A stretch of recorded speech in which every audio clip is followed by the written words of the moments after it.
Hello and welcome to the latest episode of the Inside Game podcast.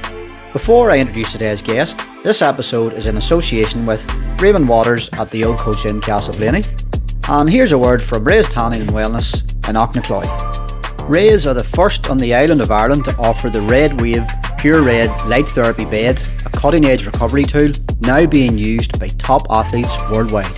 Whether it's muscle soreness, inflammation, joint stiffness, or speeding up overall recovery, Red Light Therapy is becoming a genuine game changer. So if you're training hard, coming back from a knock, or just wanting to stay injury free, call into Rays and experience the benefits for yourself. Rays Tanning and Wellness is helping athletes recover faster, perform better, and stay in the game. And on to today's guest, a key member for his club, a club who won their first ever senior championship in 2025. That club, of course, being Madden. Who are the last, but certainly not least, in my discussions with the three Armagh football champions. So here's that discussion with two-time club all-star Conor Grimley. Conor, welcome to the podcast. Thanks for coming on, sir. Cheers, Gary. Thank you. It's good to be here, I suppose. With this podcast, I've achieved a couple of things now with bringing yourself on, and that's it's completing the set on chatting to a guest from all three football championship winners in Armagh, but also I've managed to get on someone from each of the regions of Armagh, north, south, and now mid. So hopefully that'll keep a few people in your part of the world happy. Yeah, of course. Yeah, I suppose there's no insulting us this time of year. Yeah, it was a great year, I suppose, where we're from. So no, we're all good. Yeah. So Conor, I worked with a guy probably about 20 years ago now. At this stage, he's from Loch McCrory, and after they won the Tyrone Championship, I messaged him just to congratulate him. Yeah. And he sent back that the Madden boys were in Loch McCrory celebrating as well, and then the videos circulated on social media. Like that just looked class. Yeah, no, that was unique, I suppose. I've never seen that before, being an outsider, but being, I suppose, on the inside of it was top class. It was surreal, I suppose. Obviously, big Razor win at the same day we did was unbelievable. Yeah, I suppose even just trying to think back, the Tuesday was unbelievable. We had our own celebration, I suppose, for a couple of days, and then we all made the journey down to Loch McCrory.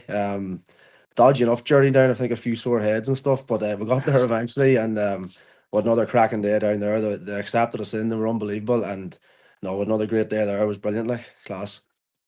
And the connection to Loch McCrory, as you mentioned, was Razor. That's Ryan Grimley, Yeah. I think, and another family member of yours. And you have a serious amount of family members in the Madden squad, Yeah. Conor.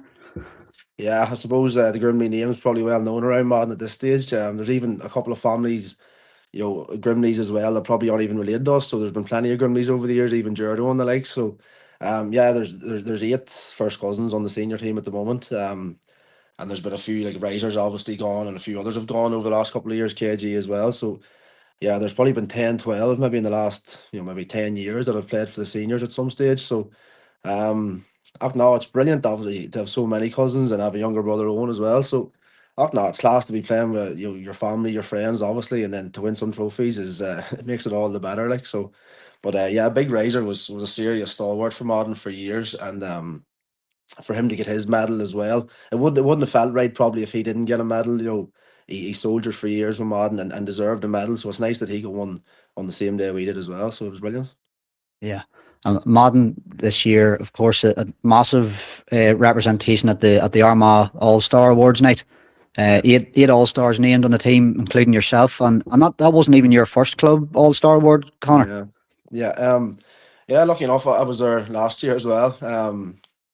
So yeah, last year was probably a bit different. This year was an unbelievable night. It was great to be down in the Canal Court with 8 boys, and then there was also maybe 60 or 70 Madden people represented that night too, just there for the night out, I suppose, and the enjoyment of it. But last year, funny, it was a quieter night. There was 6 or 7 of us, a couple of family members and a couple of committee members, and yeah, that was I won the first one last year, but this year was totally different. A great night and great to have your teammates there, a couple of cousins again, Niall and Jamie. So that was a great night. But yeah, the first one, I suppose, from a personal point of view, I came back from a longer injury last year, and it was nice to get that bit of individual, suppose, recognition to get myself to a decent level in the championship last year. But as I say, this year was surreal. It was to win a trophy and then get that wee bit individual success on the side of it as well is brilliant. Like. Yeah. And one of those eight All Stars was, of course, Niall Grimley, who by Yeah. all accounts seems to be taking some time away from the county setup. Though there's some confusion maybe as to whether it's temporary or permanent. But uh, after the county final, I picked up an interview that he'd done, and he'd mentioned Dara McMullen as an ace in the pack, and again another guy who got an All Star and the Senior Player of the Year. So like Yeah. two quality Madden players, and maybe just want to speak on those two a little bit.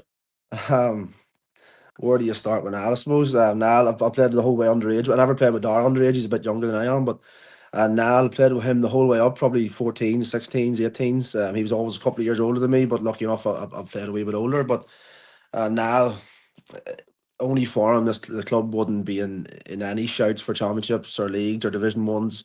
He was the one that sort of set the tone, if you like. Maybe 10 years ago or 11 years ago, he broke onto the county panel, and it was suppose we were watching him. He was maybe the first county senior really in modern history to be. Obviously Kevy was there, but Niall was like probably the main starter, one of the main men for Armagh for a few years, and then to see him go on play for Ireland and stuff, and the way he probably carries himself away from the pitch, he's a unbelievable role model. And I look up to him still. I'm hitting 30 now, but you can always look up to Niall. He's a top man. And then Dara, I suppose he's the opposite. He's the opposite side age wise. He's only 21, I think. Dara's probably got that wee bit of swagger that maybe Niall doesn't. Dara comes to train and he's got the blue boots on. He looks the part and plays the part too. So but Dara, he's really maturing into a really top footballer, as well as even speaking this year. I noticed a wee bit more probably leadership from him this year in the dressing room too, and that will develop too over the next couple of years. I'm looking forward to seeing that probably with Madden as well as Armagh. I'm expecting a big year from him this year, playing for Armagh too. I'm sure everyone in the county is looking forward to seeing him, and Oisin Conley and the likes probably develop into top players. But no, two really top men, unbelievable role models, unbelievable talents, but great teammates also. They're there early, they train hard, and the young lads. Even I'm a bit older now, as I say. You look up to these boys. I look up to Dar, even though he's 5 or 6 years younger than me. But no, if you're a young lad in Madden or in Armagh, I'd definitely look up to them two fellas if you can. Yeah. And those are two county men, but you're involved in the county panel yourself, Conor, at one stage. Yeah. Yeah, briefly, probably a bit more brief than I would have liked at a stage. Yeah, it's a strange one. It probably just didn't really work out for a number of reasons. Probably from my own point of view, you'd like to be there, you'd like to give it another crack. But I suppose when I broke in that time, or whenever I was part of the panel, there was I broke in at a time where there was maybe 12, 13 forwards ahead of me. Mm. Quality players, brilliant players, and it was always tricky to break in. And I found it tricky from the first couple of weeks, if I'm honest. And I stuck at it for a few months, and I learned a lot. There was Donaghy was there, and obviously Geezer himself, but you learn a lot off them fellas without really playing a lot of minutes. You hear a lot maybe in meetings and stuff, and as good as it was, to be a part of it, there's definitely a part of me that probably will look back and think I probably could have given another few more years, or even if the opportunity ever arose again, you'd answer the phone and you'd definitely take a call if it ever came up. But no, I suppose at the time I came in, I was 24, and probably a couple of years beyond. If I was 21 or two, maybe it's a different story. But just I enjoy playing football, and I was in at a stage where I was number 33, 34, 35, and I didn't really, I suppose I thought at the time I didn't have that time to give 1 or 2 years without playing football. Mm. And I suppose I liked playing for the club too. I enjoy being on the football pitch. That's where I want to be. I don't want to be on the sidelines of training looking on at 30 men playing football. So listen, it didn't work out for a number of reasons, and that's football, I suppose. You can't not gonna cry over it, but yeah, it's a strange one. Yeah. And like a lot of the people actually I'm bringing onto the podcast, and you mentioned a wee bit about it earlier, is you had a big injury, and that's sort of part of your story as well. Yeah, yeah, I suppose injuries are part of football. If you play football at any sort of level, high level, you're going to get injured. Unfortunately, last year I played one league game, and the Tuesday after, I picked up a knee injury on my left knee. So I was told I was sort of out for the season. You're sort of gone for 8, 9 months, but I sort of got the head down. I went to Hillsborough, got the scans and stuff, and I sort of chatted to my physio Sean, who done an unbelievable job. I couldn't speak highly enough of him. You know, I just said to him, "Is there a chance?" And he said, "Listen, you have a chance. It's not going to be easy. It's going to be ugly. It's going to be tough. But if you do everything I say and more, you have a chance to be back for the championship." So we got the head down that week, and it went from trying to sit down to maybe 8 weeks later to sprinting. So it went very quick, and then there's a difference in sprinting, and then you're onto the pitch, you're twisting, you're turning, there's someone tackling you, you have strong men probably tackling you, you're maybe being man marked. So I actually got myself back for the last couple of league games, and it didn't go too well. I was miles off it. I probably wasn't fit. I didn't even feel right. I remember a funny Mark Hart came over to me after one of the sessions, and I would wear my heart on my sleeve. I was just annoyed. I wasn't enjoying my Mhm. football, I suppose, in that initial 3 or 4 weeks after coming back from the injury. And Mark just said to me, just relax. You've came such a long way this last 4 or 5 months. Chill out. The championship's around the corner now in 3 or 4 weeks. We're gonna need you sort of firing, confident and getting on the ball. So chill out, get your head right, and you'll be grand in a few weeks. You wouldn't believe what a couple of weeks does. And then, sort of a few weeks goes by, a championship comes along, and then luckily enough, something clicked, in training, and then maybe the matches as well. And I felt I was playing quite well, and we were unlucky, or not unlucky, but we didn't play well against Clondigale in the semi final, and we were out early, I suppose. And I was only feeling like my season was only getting started, so Mhm. disappointing that way. But again, from a personal point of view, it was nice to get back and get that wee bit of individual success. And Mark's words were huge for that. And sport in general, Connor's a big part of your life, and I believe you played a bit of soccer too when you were younger. Yeah, yeah, I suppose. Yeah, I played a decent bit of soccer from I was very young, 6, 7. Yeah, just played the whole way up. Just played with Armagh City. Probably again, Gaelic was probably a thing. I wouldn't say the word held me back, but I would love to have maybe in a different world give soccer a proper crack and seeing where you got. I'm sure there's plenty of players probably in the same boat, or maybe vice versa. Probably soccer players that would love to give the Gaelic a good crack, but no, I would love to give a soccer a crack and see where it take Mhm. me, I suppose. But yeah, I love soccer. I love the way you can watch a Gaelic match and maybe see someone who grew up playing soccer. They've got that wee bit of vision, and you can always see them constantly scanning, and you can see it even in the Armagh team or different county teams across the country. You can nearly notice a mile away, I think. Mhm. There's just a different, it same as maybe rugby, you've got that maybe more robust player, like, but with the soccer, that's where I probably came from. And I like to think whenever I'm playing Gaelic, it definitely gave me that wee bit of, the bit of vision, or, the wee things that maybe you learn in soccer training that you don't maybe if you just play Gaelic the whole way up. So, Yeah. If well now we'll move into the modern season then, and how the league form set the tone. So like your first 9 league games was consecutive wins and 3 losses. Loss there was to Clonard on the 17th of May, and that was a significant result, and we'll talk about that later. But yeah. your aspirations of winning the league probably disappeared in those 3 straight losses. Yeah. I suppose it's like anything. Obviously, everyone sets out for the championship, but there's 14 league games to play first, and everyone wants to win every game. So there's one game that sticks out to me, probably Silver Bridge away. I can remember it like it was yesterday. It was one of them games that we were dreadful. We didn't show up. Silver Bridge deserved the win. I think maybe at that stage it was maybe their first or second win of the campaign, and we were maybe first or second in the league.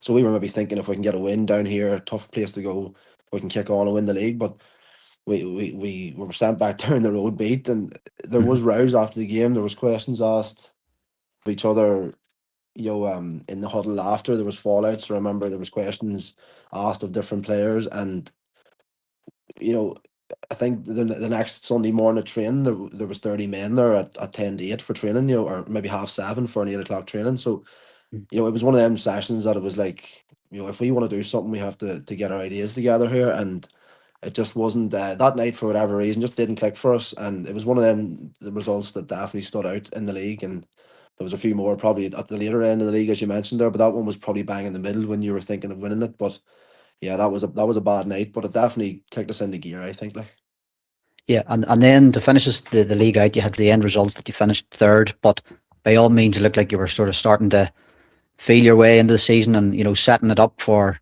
the big yeah. stage then.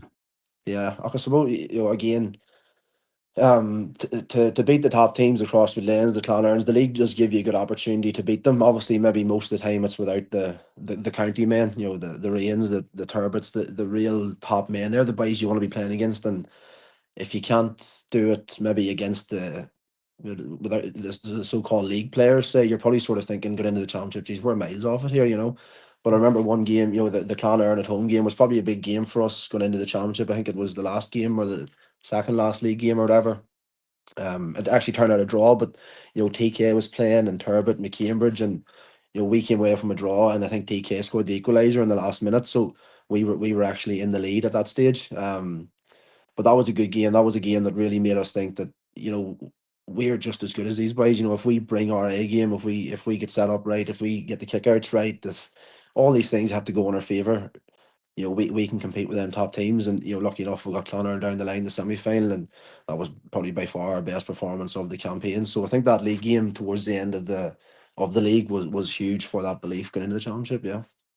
Yeah, so that does set us up for the championship then. And in these matches, the new rules could be sort of properly officiated. And like you're a forward yourself, did you enjoy the new rules as a forward then, Connor? Yeah, I love them. Yeah, more space was huge, was evident. Probably one thing that probably we're looking to maybe get better at next year is probably the goals. I think we settled for a lot of points, and we were getting maybe 18, 20 points a game, but I think other teams were getting 2 and 3 goals a game. I think that's probably somewhere where we can improve. But yeah, more space. You've seen loads of teams doing the, like, say, whatever it's called. I think Armagh call it stack, and these different name calls, but it's all 1v1 stuff, which I think as a forward is all you want. You relish that. The only time you ever seen that in the old rules was probably if you were ahead by 2 or 3 points in the last 5 minutes and a team was pressing, you could maybe get them on the counter attack 1v1 with your man. And most times, a forward realistically should be beating a defender. You have the ball, you're in control. Defenders, yes, sometimes get a hand in and stop you, but forwards, I think, would back themselves for speed or strength or for cleverness or whatever it happens to be. But yeah, the new rules were brilliant for space, and going forward, I think teams will try and utilize different wee areas, and you'll find managers trying to find new wee ways to score goals, score points. 2 pointers obviously is a huge thing. So yeah, the new rules were a breath of fresh air, I think, at county level and especially club level, I think. Yeah. And into the championship group stage, then you didn't. Yeah, you basically came back down to earth with a bang. You Yeah. got off to a loss to start the campaign off in the group stage. Again, another significant result given the opponents, but that was Colleyhanna. Yeah. And then you had a big win against Pierce Oaks and another comfortable enough win against Mullabon. So maybe just want to touch on the group stage there. Yeah, I suppose the Colleyhanna game is probably the big game. The other two games probably we did win comfortably enough, and two games we expect to probably win comfortable. Colleyhanna was one that you're thinking, gee, this is a tough game. They're a good side away down there. It was a real warm night, maybe mid 20s degrees or whatever. Mm. It was a good night, big crowd there, and we were thinking, is an opportunity for us to set out a marker, that we're here to play football. But in fairness to Colleyhanna, they dug in. Probably looking back on hindsight, I think we had maybe 13 or 14 wides. Nugent that night kicked the lights out. He was unbelievable at shooting. So looking back, we were probably the better team.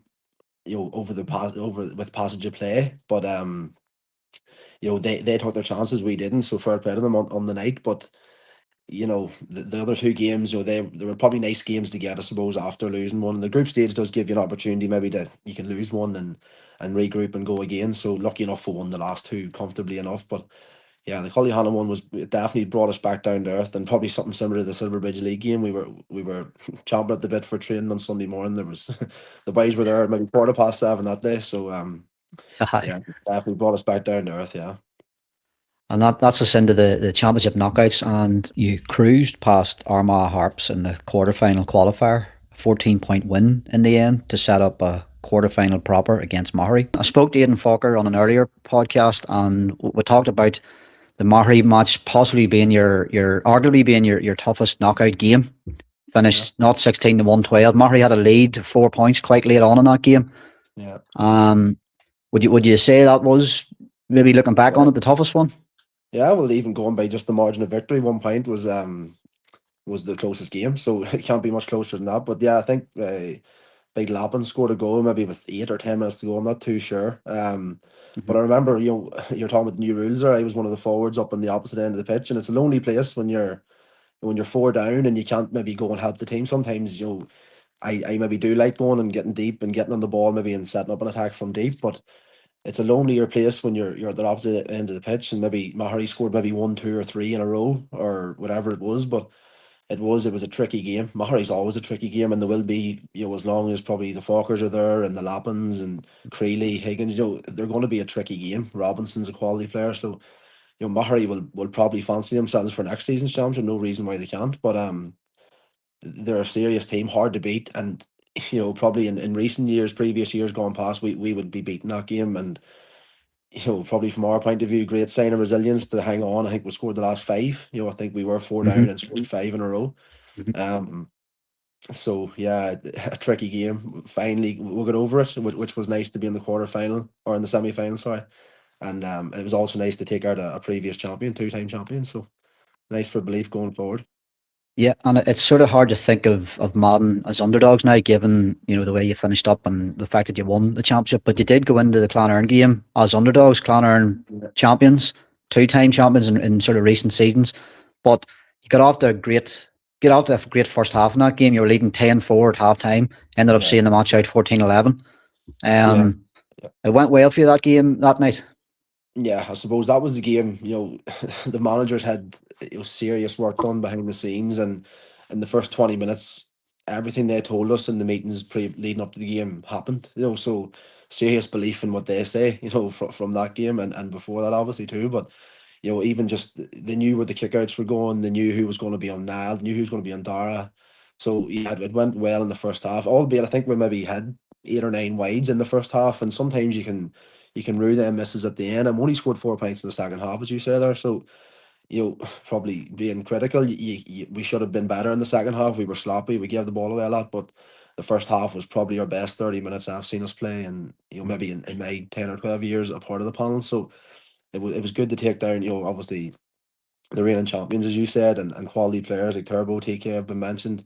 Obviously, Barry was probably a big miss that night. For Clonard, probably coming out of defence and stuff. But I do think with how hungry we were and how well we were set up, that we still would have been in a good chance, even if Barry was playing. So, no, we were well set up that day. We were hard to beat, and it was going to take a good team to beat us that night. Like, Yeah, and you managed to overcome them. So that then takes you into the final, big day, massive day. Only the yeah, second final that you've appeared in since the last one was 1998. Is that right? It was, yeah, yeah. yeah. So So like a long, long, long gap in between yeah, them. Um, Cully or Cross McLean beat you that day, probably fairly comfortable. So you were coming in against Cully Hanna, a team who had already beaten you in the group stage. But what a performance on the day. Final yeah, score, not 20 to not time to not 9, sorry. yeah.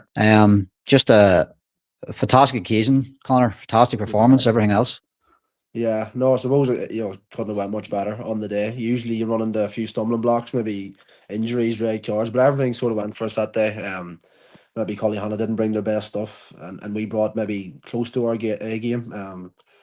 I don't think we were flawless on the day by any means, but the big moments, I think they did get a bit of a run maybe at the start of the second half, and I can just remember Kieran Rafferty's score, which was priceless at the time to bring it from 3 to 4 and maybe extend the gap a wee bit. But all the big moments were probably on us that day. Yeah, unbelievable.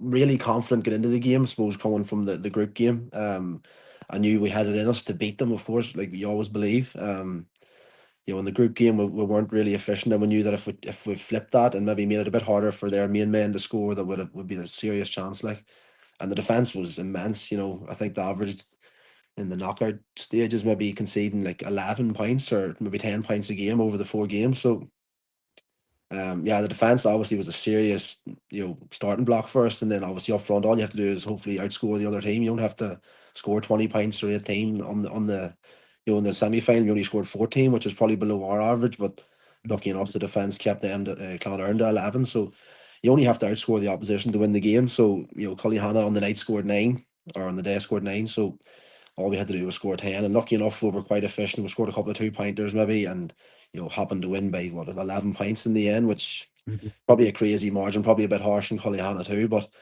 it's nice to win by a point or 11, whatever it is. It's a championship final win, and that's all we were there to do. Like so, yeah, it was a great You win. were That you were pinging over a few outside of the boot 2 pointers. Sort of come the end, the confidence was yeah. definitely high that day. Yeah, I suppose. Listen, them ones at the end, the one that's probably the one on Instagram or whatever. Mhm. It's an easy one. It's the game's over. You take a shot at nothing. The game's over. You've sort of won the championship. You can do what you want at that stage. But there's a couple of moments. Obviously personally, or I scored a nice one the first half, and I can remember Joey scored a lovely one the first half too. Kieran, as I said, the outside of the boot, to put four in it. D-Max scored a lovely 2 pointer as well. So yeah, all the forwards, you just want to chip in, get a couple of scores on the board, win the game, obviously. But yeah, I suppose when you're winning by 6, 7, 8 points, it makes the shooting a wee bit easier, less pressure on. But it's the ones that there's when it's level to put a pint in it or a pint down to make it level. They're the ones that you really remember, whether it's a fist over the bar or a top over from 20 yards. They're the ones that you probably remember. Yeah, and then cue the celebrations in Madden and Loch McCrory then.